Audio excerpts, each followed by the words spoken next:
raikitra ny fampelezan-kevitra tsara fanombohana ary tonga tamin'ny tanjona ny ekipazy ny Hajo Andrianainarivelo tamin'ity andro voalohany ity na maro aza ireo hitany maro fanangalatra départ araka ny fiteny mahazatra feno hipoka Antaninkatsaka Itaosy efa mahay miaino sy mijery ny olona tokony ho filoham-pirenena ny mponina Antananarivo tsy nisy sino taomina tamin'ny fiara teto na nalaina lisitra nomena vola fa dia tongotra sy faharesendahatra no nanatonany mponina ny toerana ivelany renivohitra ity.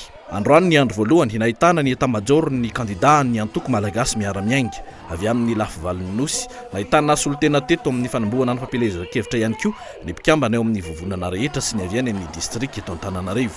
Tsy kisendrasendra ny hoe commune ambanivohitra Bemasoandro Itaosy no nanombohana ny fampelezan-kevitra. Andre matofoloha raha aman-dreny amin'ny laza mbola zokinao fanivahoaka dia mila fanivana marina tsy mila didy-jadona tsy mila herim-panoretana ka mila vahaolana zany rehetrarehetra zany dia manatena koa zay satria efa maromaro ihany natao tato aminay isorana anao ny rano makapianay atindrano akodrapety be io mijanony vahoaka mijanony anao zao a dia tsy afaka manetsy ny olona tia satria vaky ny rano tsy misy manampy taloha anao manampy dia manatena fa ataonao andino satria mijako ohatra ny vahoaka ty misaotra anao fa nanao ny lalana anao raha latsaka kampireny zay tatia mifaky-tosy namonjy anao nanao zay azo atao misaotra anao ny filoham-pirenena no mila miova toe-tsaina ary tsy tokony ho tsy maty manota intsony manomboka izao izany hoy ny kandida Hajo tsy azo ekenany hoe olom-bitsy no mifehy ity firenena ity any vahoaka raha teo ny fahefany. Tsy azo ekena ary tsy maintsy hatsarintsika rehefa tsika ny tonga eo amin'ny fitondrana ny fampijaliana ny zanaka malagasy amin'io resaka fampianarana io. Tsy maintsy miditra an-tsekoly ny zanaka malagasy ary ny tanjona petrakintsika dia farafahakeliny tsy maintsy tonga amin'ny bebe daholo ary tokony maimaimpona mba hitovian'ny saranga sy ny vitana mba hitadana n'ity firenena ity. Zay ihany fanampy tsy maintsy apetrakintsika. Ireo mpanabea dia ho raisina amin'ny mampanabea maty aninazy. Fa mba azontsika saretsaina ve?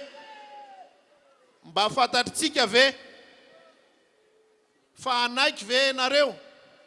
Anaiky ve mpanao politika hoy ianareo? Raha ohatra ka ny CT atao fram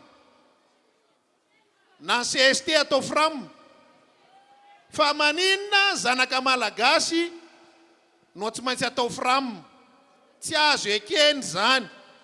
Tsy ekentsika ary tsy maintsy hatsara. Raha manam-bola amin'ny fanjakana anakaramana olom-boatendry be da bea dia ny olona voatendry tokony ho karamaina voalohany dia ny mpanabea hitondra n'ity firenena ity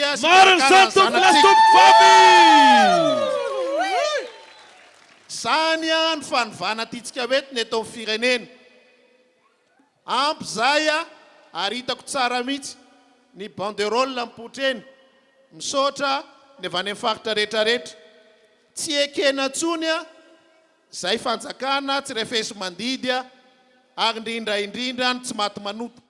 Hampidirina ho mpiasam-panjakana tsy misy fepetra ny mpampianatra fram fa tsy ambanina lava ary tokony hitovy ny heridzika ny fombiazan'ny zaza malagasy. Fandrindrana ny fiarahamonina no hiadina amin'ny tsy fandrimpahalemana izay isan'ny mampikaikaika ny vahoaka ambanivohitra sy ny antanan-dehibe. Tsotra nefa mazava teto ny toromarika filoham-pirenena hiara-iainga amin'ny vahoaka no ilain'ny firenena fa tsy filoham-pirenena hanao ny vahoaka ho hery fiakarana fotsiny.